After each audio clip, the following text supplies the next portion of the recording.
Welcome to AWS Review, a weekly look at what's happening at AWS and how it may change how you do business.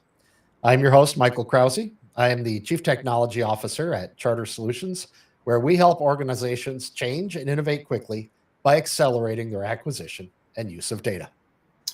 And I'm your co-host, John Affolter. I'm a lead technical architect and on the AWS specialist team at Salesforce, where I work with potential customers, helping them envision the possibilities that Salesforce and AWS enable together.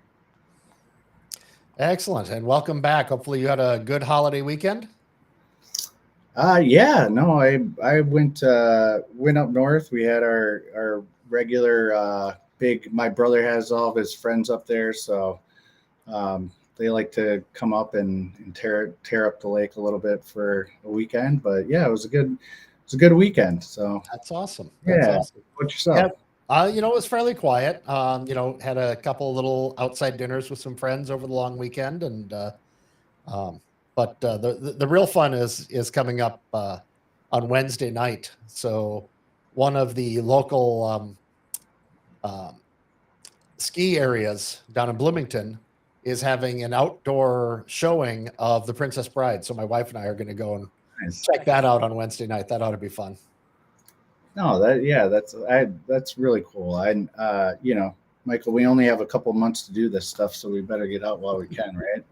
Exactly. Then I have my little cap on here today to represent the first Salesforce cert that I'm hunting for this week. So have that tomorrow. So wish me luck. I don't think you need it. I know you're going to do well. I appreciate it. I appreciate it for sure.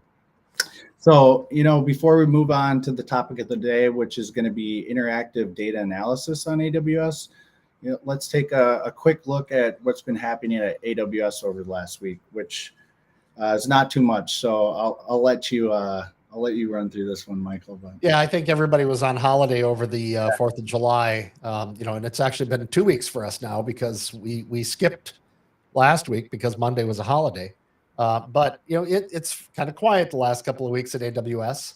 What they did announce though is, let's see, back at reInvent 2021, they announced in preview the Mac M1 instances as an EC2 image, and they have now made that generally available.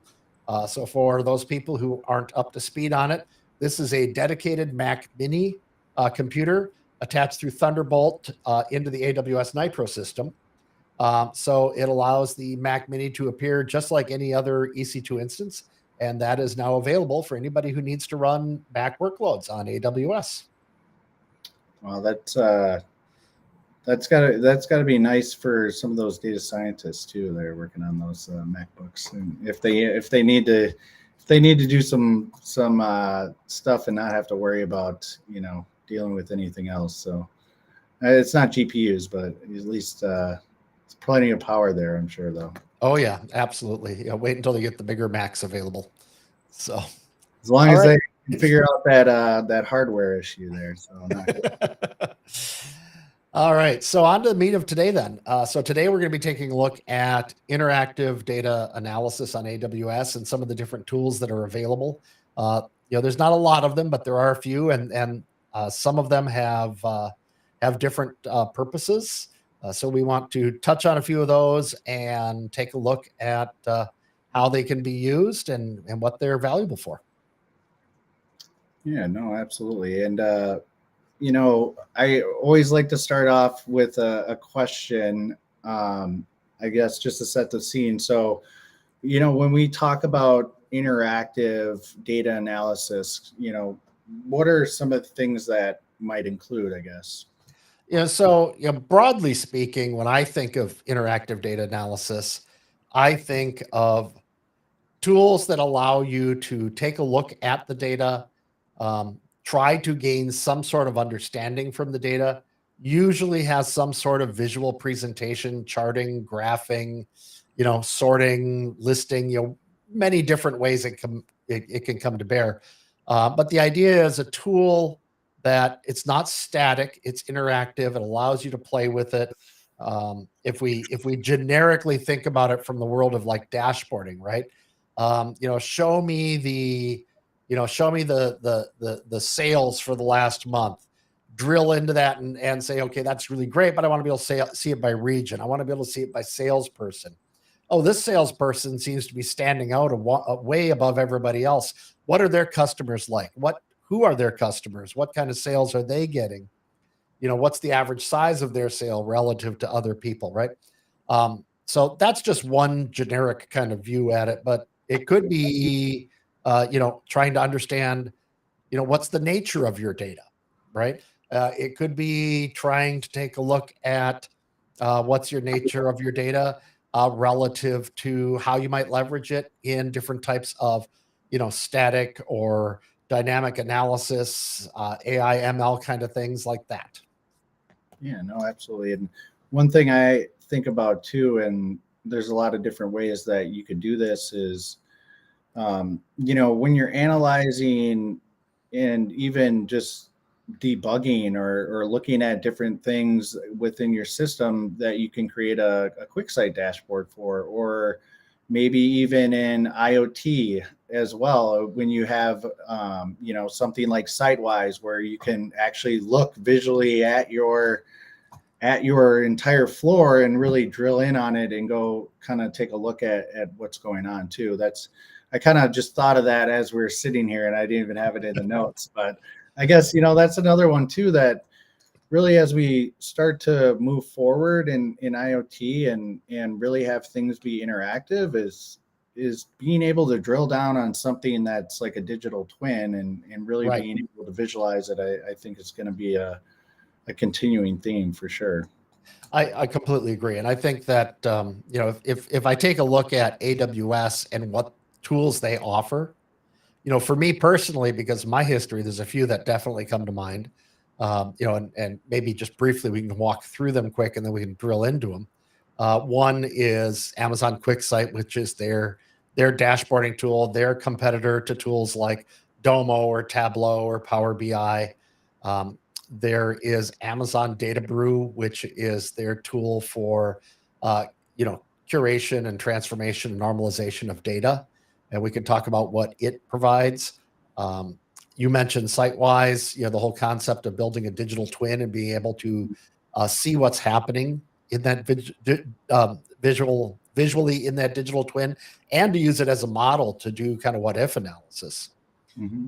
But you've got a deeper knowledge and expertise in kind of the AI ML space. What do you see Amazon bringing to the table in that space from a interactive kind of analysis and exploration mechanism? Yeah. So, I mean, obviously within the Studio Notebook, there's a lot of different options to be able to, kind of like a similar experience to the Data Brew, where you can really profile your data really easily. You can take a look at it. You can make simple transformations. You can, change formats, if you have different date formats and, things like that, really to be able to prepare your data to be able to have a model run on it, depending on the type of model you're using. You might need it in a certain format. You might need to change around date formats if you're getting different data sources together. So you can set stuff up in pipelines. You can do it, right from the notebook as well. Another one that is also interactive in an interesting way, that I definitely see kind of evolving, I guess. And I think that there'll be some ways to tap into third-party tools as well and serve it up. And that's like ground truth, or where I think they're going to call it augmented AI in the future. But the ability for a human interaction with a piece of data so you can label it. So, for example, if you get a picture, or if you're working in you're working in sales and you have different product lines and you get suggested a product for a certain customer, and it brings up the product, has a picture for you and details about it. Mm-hmm. You can label both not just the picture, if it's bringing up the right product, but also what are the details around why it was chosen. There's a lot of different use cases to where you could leverage not just, a low cost workforce to label simple data like images, but also use your subject matter experts to be able to enhance that data and have an interactive experience with it. So that's, I guess, jump over to QuickSight. So QuickSight has QuickSight Q, which is the natural language support. Mm-hmm. So basically you can just ask it a everyday question, like show me sales for the West region in Q1, and it'll in Q1, and then it'll pop up and create the analysis for you. But if you're asking it questions and it's not bringing up the right data, or if it's not pre-populating the right questions as well to try and match what you're trying to ask, then you can give it a thumbs up or a thumbs down. So basically, you're being able to give the model feedback and improve the model through the usage of it, and being able to leverage those subject matter experts or the users of the data that understand it to improve the model. I think there's a lot of work. It's still a lot of work to be done, but I think there's a lot of more potential, if anything. So, and I think that's really cool. And maybe we stick with the QuickSight for a moment because QuickSight's so much more than Q. But I think Q is a very powerful tool, right? The ability to verbally interact with the product and ask questions of the data. That's kind of the next step in interaction, right? It's none of this mousing, dragging, and dropping. I can ask questions intelligently. It can start to provide back. And like you said, it's got built-in tools to enhance and augment its capability on that. But let's talk a little more about QuickSight in general. Yeah, verbally too. That's another good point is, you could get to the point where you could just type in your phone and ask it the question and then serve it up. Alexa, how much have we had in sales last month? Yeah. Never enough. That's always never enough. Not quite enough, Michael. But that not exactly.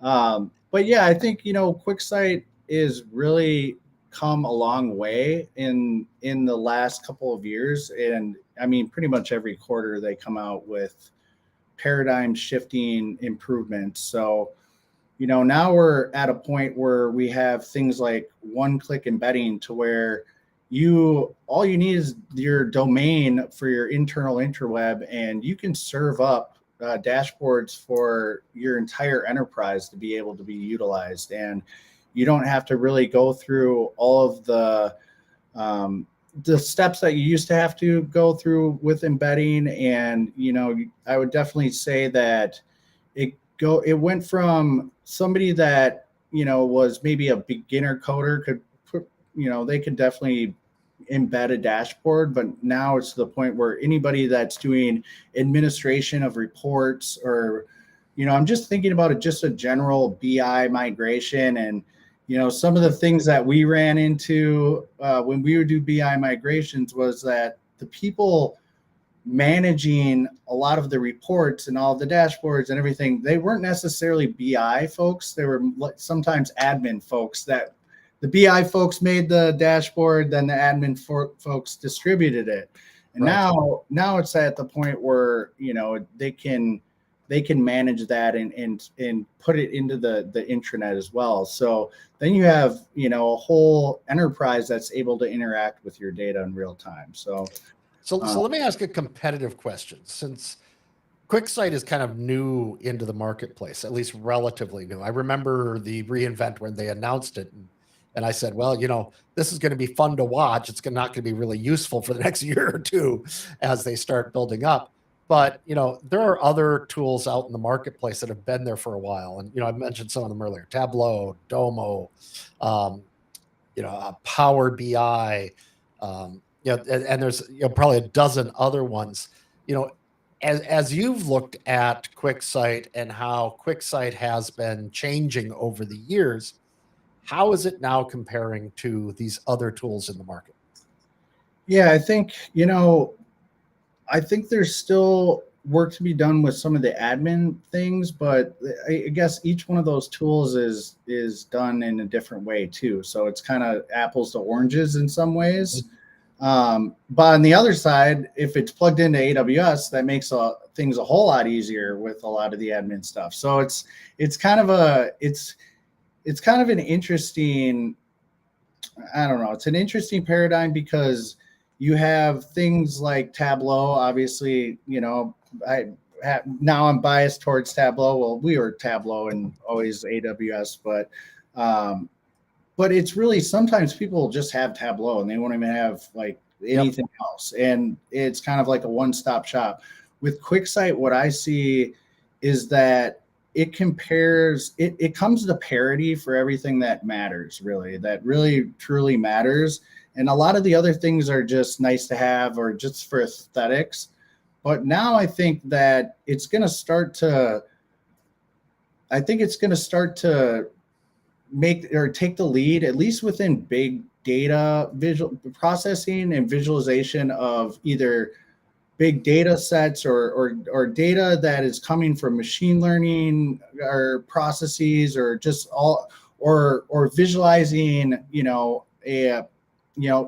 if they did almost like a pseudo site-wise, or something to where it can be a part of an actual application that, and then that's embedded into something else. So I feel like it's going to be a lot easier for you to build a really cool application and have a QuickSight dashboard embedded than it would be to, build everything on AWS and then bring in Tableau, try to embed it, try to hook up everything else. Like, it's just, you won't be able to fail fast. You won't be able to do things really quickly. And I think that there's a lot of machine learning use cases and visualizing that data that's going to come with QuickSight, because just the ease of it being able to connect to the different data sources. Yeah. And I think there's another aspect that I've been watching that I think will be interesting as well, which is enterprise adoption as the 80% tool. Yeah. So, QuickSight's released a number of things recently, level of detail calculations.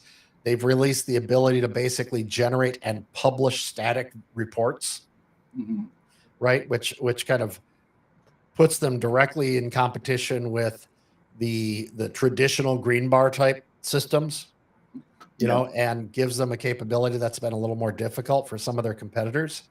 But their pricing model, their usage-based pricing model, is, in my opinion, a significant enterprise impactor, right? They may not be everything for everyone, but they might be the 80% choice.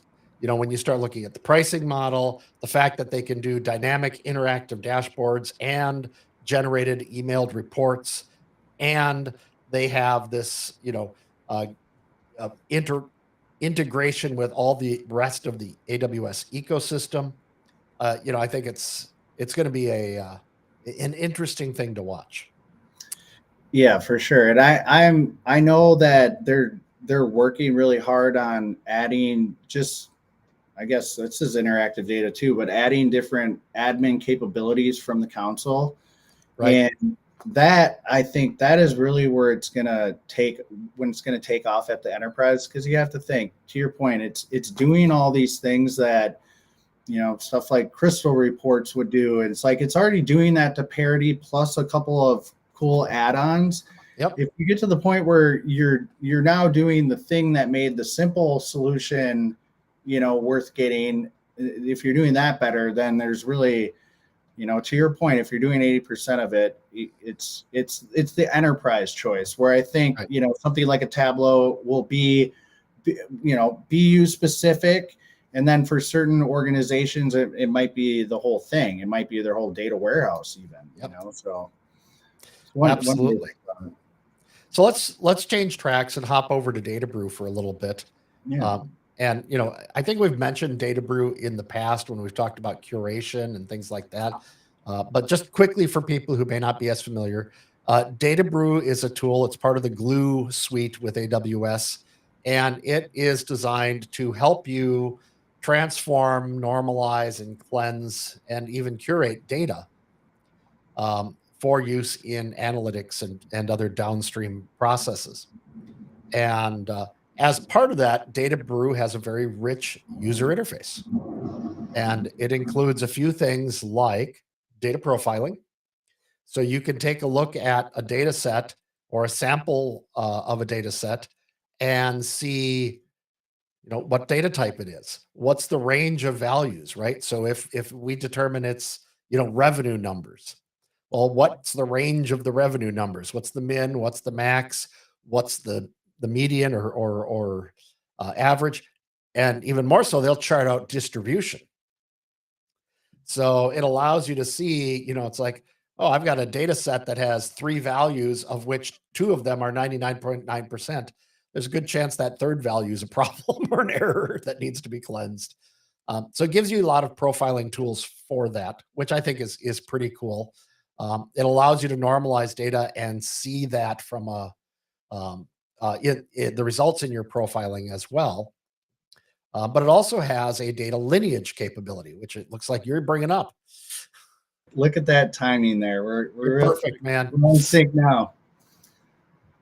Yeah, but I really like the data lineage. I think that it is something that is missing in a lot of big distributed data systems, and it can be definitely a headache along with observability. So especially if you're working in a high compliance industry, I think that the ability to have this data lineage, and even just for tracking and figuring out, hey, why is my model not running? I remember when I asked you one time, I was like, I can't figure out why this model is not processing. Well, at some point within all the work that I did, it got changed. The type got changed because it went from a data frame to just, pandas. And so, yeah, I mean, little things like that happen. I think when you have data lineage, that definitely helps it out quite a bit.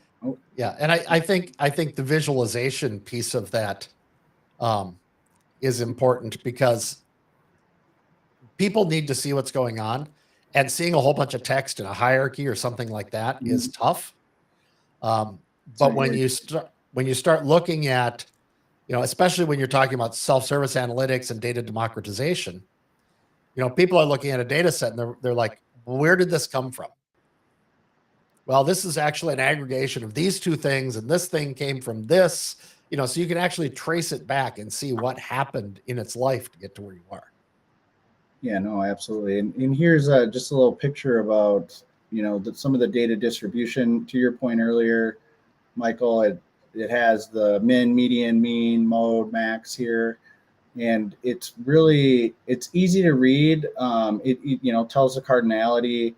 No missing values in this one, but this really helps out when you're trying to just do discovery and you're trying to figure out, all right, what am I going to run on here? I'm just thinking even just from a machine learning standpoint, let alone a data engineering one. But I mean, it helps you save an enormous amount of time, not just in the coding that you would do to figure out all of these things, but also the react or the things that you would do after you find these insights. Because it's sometimes, I know that data scientists, when they don't have a team of data engineers behind them, could get lazy, and so this allows them to really focus on doing that differentiating work. So yeah, no, I think that's absolutely cool.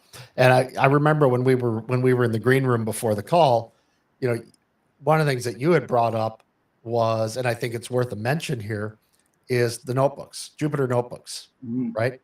So for people who aren't familiar with Jupyter notebooks, would you be willing to give them a quick kind of what is a Jupyter notebook? Yeah, so I mean, Jupyter notebooks basically, it's almost like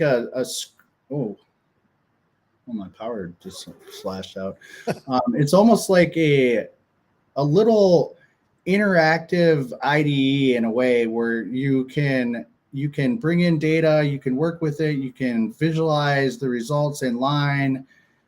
You can build your machine learning models. You can import, different libraries and be able to work both locally, or you can work and connect to GPUs or CPUs, or you can really it really is an interesting concept of basically having almost like a more of a visual API layer in a way, I guess. Yeah. And maybe correct me if I'm wrong on kind of the idea of what that would be. But yeah, I mean, essentially it's a way for data scientists to work on a recipe book, basically. And I don't want to confuse anybody with recipes and data brew, but it's a recipe book for what libraries are you bringing in, what data sources, what models are you running, all the different parts of the model. Yep. And you can really have that all in one bite-sized chunk. You can add documentation to it. You can do a bunch of things that really make it almost like a one-stop shop for your model, for everything that's connected to it. So. And one of the things that's really powerful about it, from my opinion, is the fact that it allows you to do your data processing in chunks and define it in chunks, right? First, I want to take all the data and I want to normalize it to X, right? Then I want to take all the data and I want to sort it in this way. And then I want to generate these other values by doing these calculations, right? So it allows you to break that up like that and rerun just a piece of it, because it'll remember the state of the data up to that point, right? And if I change this, it'll go all the way back to that and say, okay, well, I knew what the data state was when I went into that piece. I'll just pick it up from there and move forward.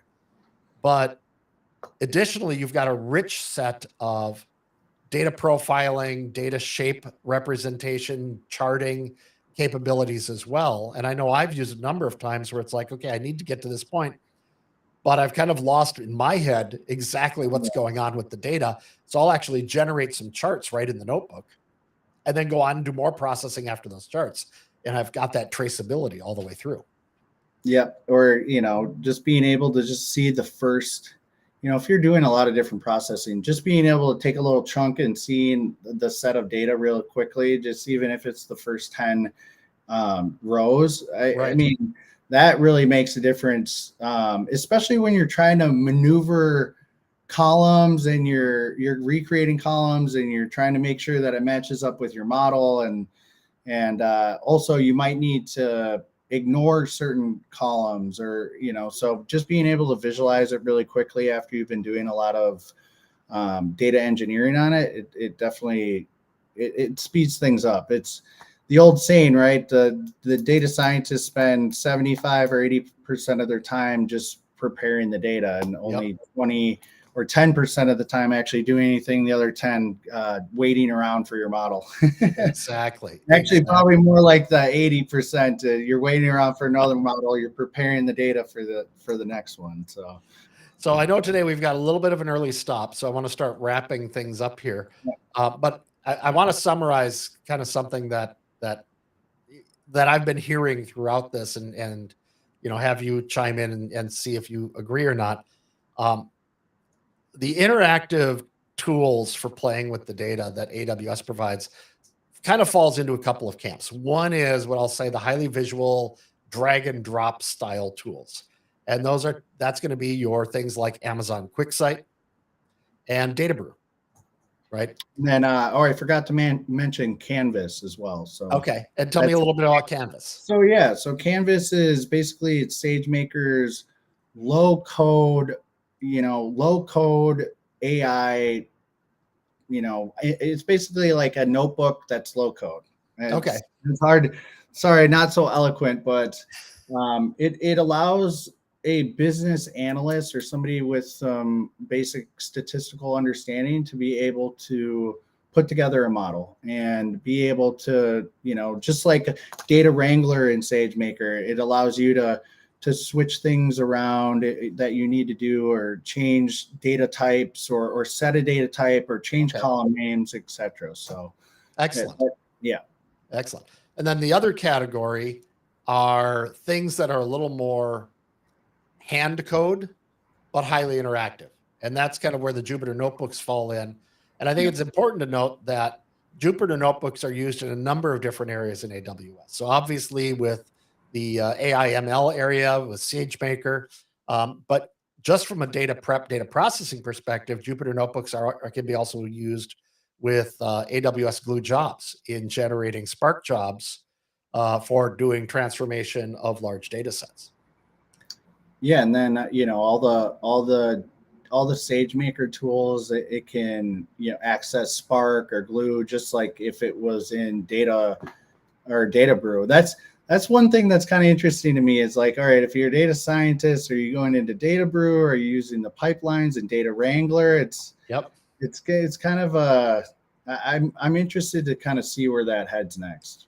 I think it's going to be, over the next few years, we're going to see things change quite a bit in this area. And I think it'll be interesting to watch. So any other final comments you want to make before we wrap up today? No, I want to thank everyone for joining, and also remind everybody that if they are interested in coming on as a guest or want to suggest any topics, please do so. I think it's streaming to your YouTube, your website, and then also on LinkedIn, right? Yeah, so you can see it on LinkedIn, and both John and I repost the videos once they're done. So if you are following John or I on LinkedIn, you will see those videos get reposted. You can always go to my website, which is www.michaelkrause.com, and you can see the entire history of all the AWS videos with links to the YouTube channel where I have them posted. All right. And that's all we've got for you guys today. Thank you, everyone, for joining us, and we hope you learned something new. If you did like what you're hearing from us, feel free to follow John and I on LinkedIn, subscribe to the YouTube channel, and then join us at the same time next week for another fun and interesting topic on AWS. Thank you all.